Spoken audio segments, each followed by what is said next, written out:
ओम नमः सोमाय। आपका स्वागत है चंद्रदेव की दिव्य आराधना में। आज हम जाप करेंगे एक अत्यंत सौम्य और मन को शुद्ध करने वाला स्तोत्र मंत्र। दधि शंख तुषाराभम शिरोदार्णव संभवम नमामि शशिनम सोमम शंभो मुकुट भूषणम। यह मंत्र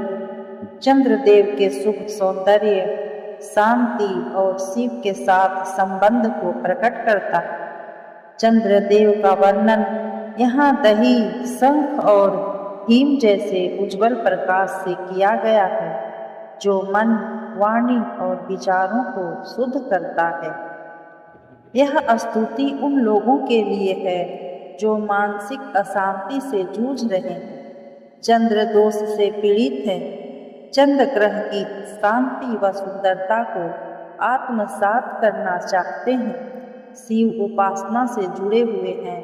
तो आइए शांत हो जाइए और यह दिव्य मंत्र अपने हृदय से जपिए। दधि शंख तुषाराभम शिरोदार्णव संभवम नमामि शशिनम सोमम शंभो मुकुट भूषणम। चंद्र की सौम्यता आपकी आत्मा पर उतर रही है। आपके भीतर के विचार शुद्ध हो रहे हैं, शांत हो रहे हैं। शिव के मुकुट में विराजमान चंद्रदेव का प्रकाश अब आपके जीवन में उतर रहा। हर जाप के साथ मन शीतल होता जा रहा है। तो ध्यान करें और जाप शुरू करें। दधि शंख तुषाराभम शिरोदार्णव संभवम नमामि शशिनम सोमम शंभो मुकुट भूषणम। दधि शंख तुषाराभम शिरोदार्णव संभवम नमामि शशिनम सोमम शंभो मुकुट भूषणम। दधि शंख तुषाराभम शिरोदार्णव संभवम नमामि शशिनम सोमम शंभो मुकुट भूषणम। दधि शंख तुषाराभम शिरोदार्णव संभवम नमामि शशिनम सोमम शंभो मुकुट भूषणम। दधि शंख तुषाराभम शिरोदार्णव संभवम नमामि शशिनम सोमम शंभो मुकुट भूषणम। दधि शंख तुषाराभम शिरोदार्णव संभवम नमामि शशिनम सोमम शंभो मुकुट भूषणम। दधि शंख तुषाराभम शिरोदार्णव संभवम नमामि शशिनम सोमम शंभो मुकुट भूषणम। दधि शंख तुषाराभम शिरोदार्णव संभवम नमामि शशिनम सोमम शंभो मुकुट भूषणम। दधि शंख तुषाराभम शिरोदार्णव संभवम नमामि शशिनम सोमम शंभो मुकुट भूषणम। दधि शंख तुषाराभम शिरोदार्णव संभवम नमामि शशिनम सोमम शंभो मुकुट भूषणम। दधि शंख तुषाराभम शिरोदार्णव संभवम नमामि शशिनम सोमम शंभो मुकुट भूषणम। दधि शंख तुषाराभम क्षीरोदार्णवसम्भवम् नमामि शशीनं सोमं शम्भो मुकुटभूषणम् दधिशङ्खतुषाराभम् क्षीरोदार्णवसम्भवम् नमामि शशीनं सोमं शम्भो मुकुटभूषणम् दधिशङ्खतुषाराभम् क्षीरोदार्णवसम्भवम् नमामि शशीनं सोमं शम्भो मुकुटभूषणम् दधिशङ्खतुषाराभम् क्षीरोदार्णवसम्भवम् नमामि शशीनं सोमं शम्भो मुकुटभूषणम्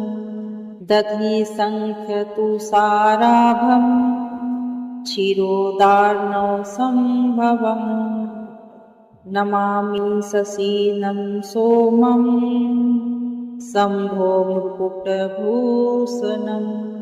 दधिशङ्खतुषाराभम् क्षीरोदार्णवसम्भवम् नमामि शशीनं सोमं शम्भो मुकुटभूषणम् दधिशङ्खतुषाराभम् क्षीरोदार्णवसम्भवम् नमामि शशीनं सोमं शम्भो मुकुटभूषणम् दधिशङ्खतुषाराभम् क्षीरोदार्णवसम्भवम्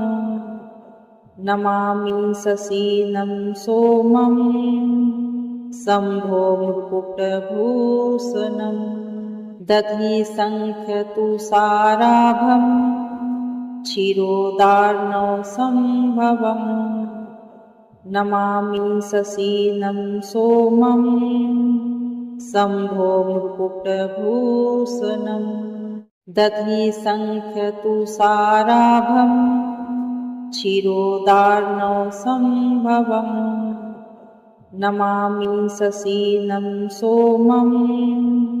शम्भो मुकुटभूषणम् दधिशङ्खतुषाराभम् क्षीरोदार्णवसम्भवम् नमामि शशीनं सोमं शम्भो मुकुटभूषणम् दधिशङ्खतुषाराभम् क्षीरोदार्णवसम्भवम् नमामि शशीनं सोमं शम्भो मुकुटभूषणम् दधिशङ्खतुषाराभम् क्षीरोदार्णवसम्भवम् नमामि शशीनं सोमं शम्भो मुकुटभूषणम् दधिशङ्खतुषाराभम् क्षीरोदार्णवसम्भवम् नमामि शशीनं सोमं शम्भो मुकुटभूषणम् दधिशङ्खतुषाराभम् क्षीरोदार्णवसम्भवम् नमामि शशीनं सोमं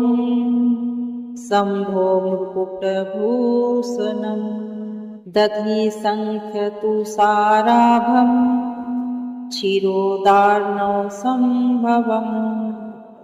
नमामि शशीनं सोमं शम्भो मुकुटभूषणम् दधिशङ्खतुषाराभम् क्षीरोदार्णवसम्भवम् नमामि शशीनं सोमं शम्भो मुकुटभूषणम् दधिशङ्खतुषाराभम् क्षीरोदार्णवसम्भवम् नमामि शशीनं सोमं शम्भो मुकुटभूषणम् दधिशङ्खतुषाराभम् क्षीरोदार्णवसम्भवम् नमामि शशीनं सोमं शम्भो मुकुटभूषणं दधिशङ्खतुषाराभं क्षीरोदार्णवसम्भवम् नमामि शशीनं सोमं शम्भो मुकुटभूषणं दधिशङ्खतुषाराभं क्षीरोदार्णवसम्भवम् नमामि शशीनं सोमं शम्भो मुकुटभूषणं दधिशङ्खतुषाराभं क्षीरोदार्णवसम्भवम् नमामि शशीनं सोमं शम्भो मुकुटभूषणं दधिशङ्खतुषाराभं क्षीरोदार्णवसम्भवम् नमामि शशीनं सोमं शम्भो मुकुटभूषणं दधिशङ्खतुषाराभं क्षीरोदार्णवसम्भवम् नमामि शशीनं सोमं शम्भो मुकुटभूषणं दधिशङ्खतुषाराभं क्षीरोदार्णवसम्भवम् नमामि शशीनं सोमं शम्भो मुकुटभूषणं दधिशङ्खतुषाराभं क्षीरोदार्णवसम्भवम् नमामि शशीनं सोमं शम्भो मुकुटभूषणं दधिशङ्खतुषाराभं क्षीरोदार्णवसम्भवम् नमामि शशीनं सोमं शम्भो मुकुटभूषणं दधिशङ्खतुषाराभं क्षीरोदार्णवसम्भवम् नमामि शशीनं सोमं शम्भो मुकुटभूषणं दधिशङ्खतुषाराभं क्षीरोदार्णवसम्भवम् नमामि शशीनं सोमं शम्भो मुकुटभूषणं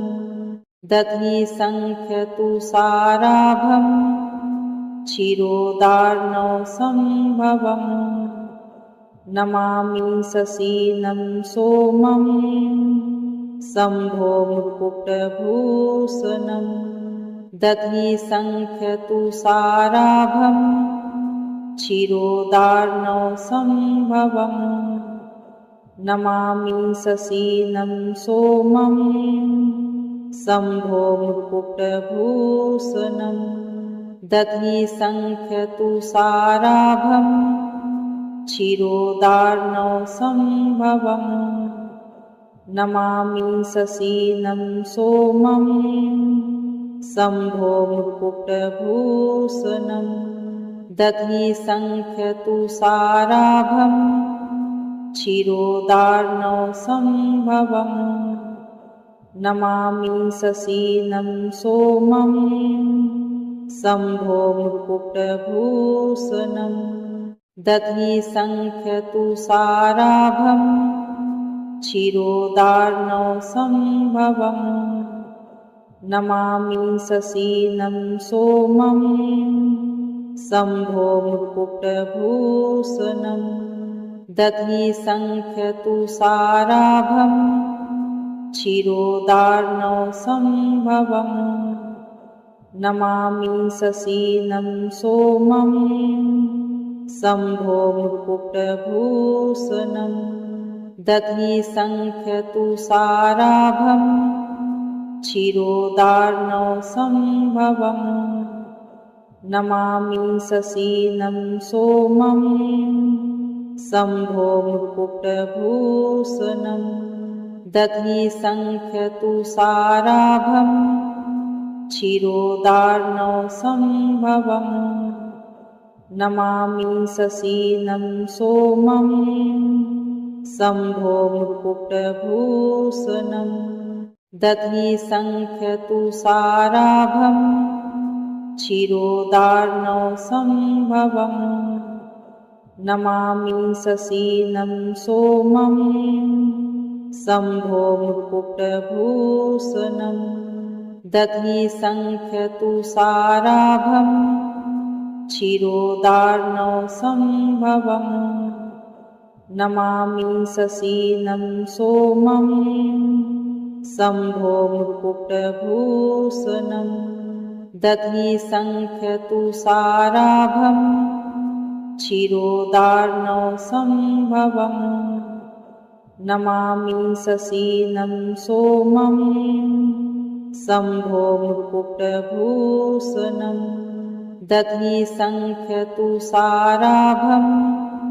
क्षीरोदार्णवसम्भवम् नमामि शशीनं सोमं शम्भो मुकुटभूषणं दधिशङ्खतुषाराभं क्षीरोदार्णवसम्भवम् नमामि शशीनं सोमं शम्भो मुकुटभूषणं दधिशङ्खतुषाराभं क्षीरोदार्णवसम्भवम् नमामि शशीनं सोमं शम्भो मुकुटभूषणं दधिशङ्खतुषाराभं क्षीरोदार्णवसम्भवम् नमामि शशीनं सोमं शम्भो मुकुटभूषणं दधिशङ्खतुषाराभं क्षीरोदार्णवसम्भवम् नमामि शशीनं सोमं शम्भो मुकुटभूषणं दधिशङ्खतुषाराभं क्षीरोदार्णवसम्भवम् नमामि शशीनं सोमं शम्भो मुकुटभूषणं दधिशङ्खतुषाराभं क्षीरोदार्णवसम्भवम् नमामि शशीनं सोमं शम्भो मुकुटभूषणं दधिशङ्खतुषाराभं क्षीरोदार्णवसम्भवम् नमामि शशीनं सोमं शम्भो मुकुटभूषणं दधिशङ्खतुषाराभं क्षीरोदार्णवसम्भवम् नमामि शशीनं सोमं शम्भो मुकुटभूषणं दधिशङ्खतुषाराभं क्षीरोदार्णवसम्भवम् नमामि शशीनं सोमं शम्भो मुकुटभूषणं दधिशङ्खतुषाराभं क्षीरोदार्णवसम्भवम् नमामि शशीनं सोमं शम्भो मुकुटभूषणं दधिशङ्खतुषाराभं क्षीरोदार्णवसम्भवम् नमामि शशीनं सोमं शम्भो मुकुटभूषणं दधिशङ्खतुषाराभं क्षीरोदार्णवसम्भवम् नमामि शशीनं सोमं शम्भो मुकुटभूषणं दधिशङ्खतुषाराभं क्षीरोदार्णवसम्भवम् नमामि शशीनं सोमं शम्भो मुकुटभूषणं दधिशङ्खतुषाराभं क्षीरोदार्णव सम्भवम् नमामि शशीनं सोमं शम्भो मुकुटभूषणं दधि शङ्खतुषाराभं क्षीरोदार्णव सम्भवम् नमामि शशीनं सोमं शम्भो मुकुटभूषणं दधि शङ्खतुषाराभं क्षीरोदार्णव सम्भवम् नमामि शशीनं सोमं शम्भो मुकुटभूषणं दधि शङ्खतुषाराभं क्षीरोदार्णव सम्भवम् नमामि शशीनं सोमं शम्भो मुकुटभूषणं दधि शङ्खतुषाराभं क्षीरोदार्णव सम्भवम् नमामि शशीनं सोमं शम्भो मुकुटभूषणं दधि शङ्खतुषाराभं क्षीरोदार्णव सम्भवम् नमामि शशीनं सोमं शम्भो मुकुटभूषणं दधि शङ्खतुषाराभं क्षीरोदार्णव सम्भवम् नमामि शशीनं सोमं शम्भो मुकुटभूषणं दधि शङ्खतुषाराभं क्षीरोदार्णव सम्भवम् नमामि शशीनं सोमं शम्भो मुकुटभूषणं दधि शङ्खतुषाराभं क्षीरोदार्णव सम्भवम् नमामि शशीनं सोमं शम्भो मुकुटभूषणं दधि शङ्खतुषाराभं क्षीरोदार्णव सम्भवम् नमामि शशीनं सोमं शम्भो मुकुटभूषणं दधि शङ्खतुषाराभं क्षीरोदार्णव सम्भवम् नमामि शशीनं सोमं शम्भो मुकुटभूषणं दधि शङ्खतुषाराभं क्षीरोदार्णव सम्भवम् नमामि शशीनं सोमं शम्भो मुकुटभूषणं दधि शङ्खतुषाराभं क्षीरोदार्णव सम्भवम् नमामि शशीनं सोमं शम्भो मुकुटभूषणं दधि शङ्खतुषाराभं क्षीरोदार्णव सम्भवम् नमामि शशीनं सोमं शम्भो मुकुटभूषणं दधि शङ्खतुषाराभं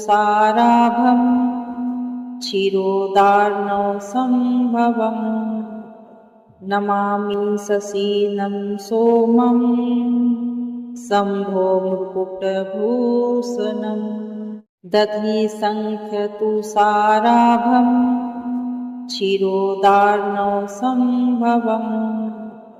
नमामि शशीनं सोमं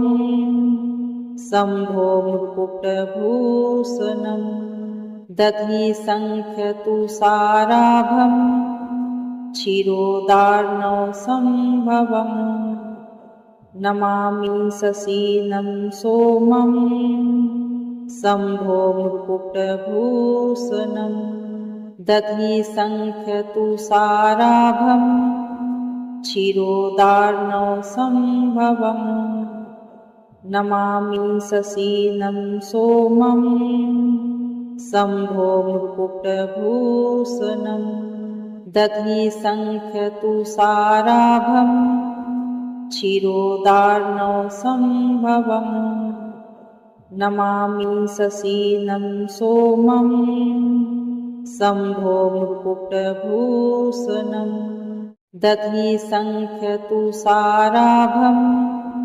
क्षीरोदार्णवसम्भवम् नमामि शशीनं सोमं शम्भो मुकुटभूषणम् दधिसङ्ख्यतुषाराभं क्षीरोदार्णवसम्भवम् नमामि शशीनं सोमं शम्भो मुकुटभूषणम् दधिसङ्ख्यतुषाराभं क्षीरोदार्णवसम्भवम् नमामि शशीनं सोमं शम्भो मुकुटभूषणम् दधिसङ्ख्यतुषाराभं क्षीरोदार्णवसम्भवम् नमामि शशीनं सोमं शम्भो मुकुटभूषणम् दधिसङ्ख्यतुषाराभं क्षीरोदार्णवसम्भवम् नमामि शशीनं सोमं शम्भो मुकुटभूषणम् दधिसङ्ख्यतुषाराभं क्षीरोदार्णवसम्भवम् नमामि शशीनं सोमं शम्भो मुकुटभूषणम्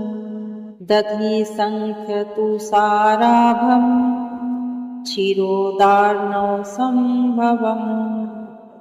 नमामि शशीनं सोमं शम्भो मुकुटभूषणम् दधिसङ्ख्यतुषाराभं क्षीरोदार्णवसम्भवम् नमामि शशीनं सोमं शम्भो मुकुटभूषणम् दधिसङ्ख्यतुषाराभं क्षीरोदार्णवसम्भवम् नमामि शशीनं सोमं शम्भो मुकुटभूषणम् दधिसङ्ख्यतुषाराभं क्षीरोदार्णवसम्भवम् नमामि शशीनं सोमं शम्भो मुकुटभूषणम् दधिसङ्ख्यतुषाराभं क्षीरोदार्णवसम्भवम् नमामि शशीनं सोमं शम्भो मुकुटभूषणम् दधिसङ्ख्यतुषाराभं क्षीरोदार्णवसम्भवम् नमामि शशीनं सोमं शम्भो मुकुटभूषणम् दधिसङ्ख्यतुषाराभं क्षीरोदार्णवसम्भवम् नमामि शशीनं सोमं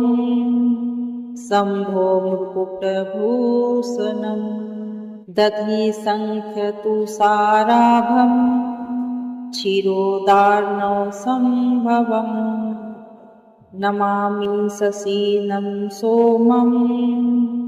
शम्भो मुकुटभूषणम्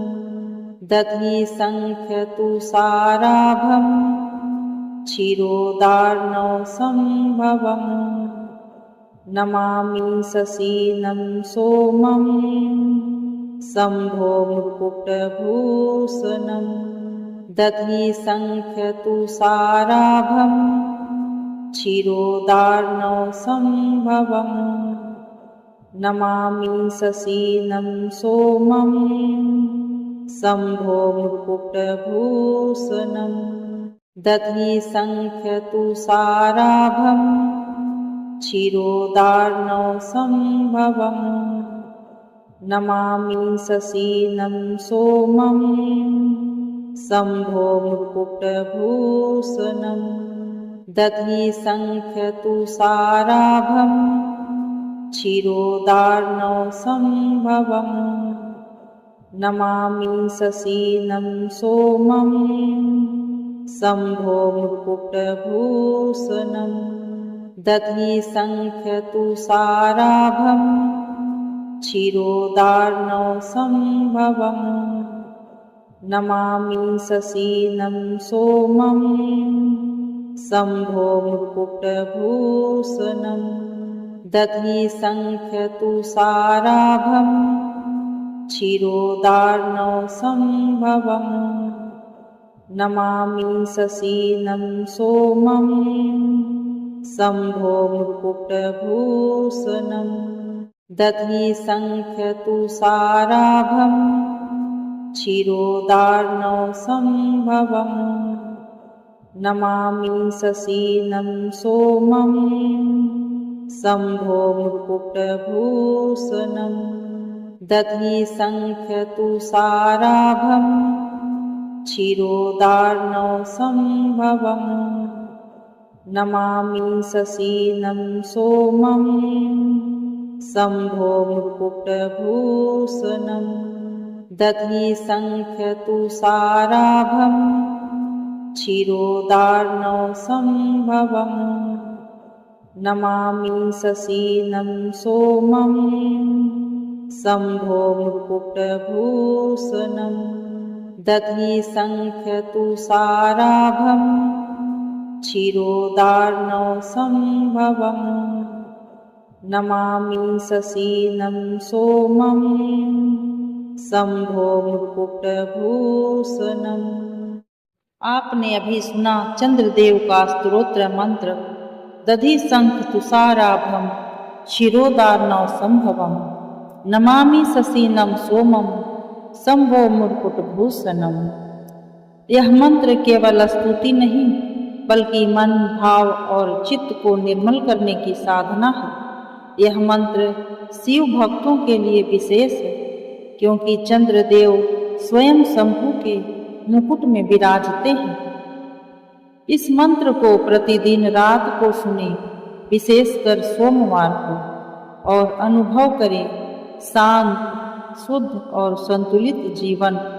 अगर यह मंत्र आपको शांति और श्रद्धा दे रहा है तो लाइक करें, चैनल को सब्सक्राइब करें और इस शीतलता को दूसरों तक शेयर करें। हर दिन चंद्र का मंत्र, हर दिन मन का प्रकाश। हर हर महादेव। ओम शांति।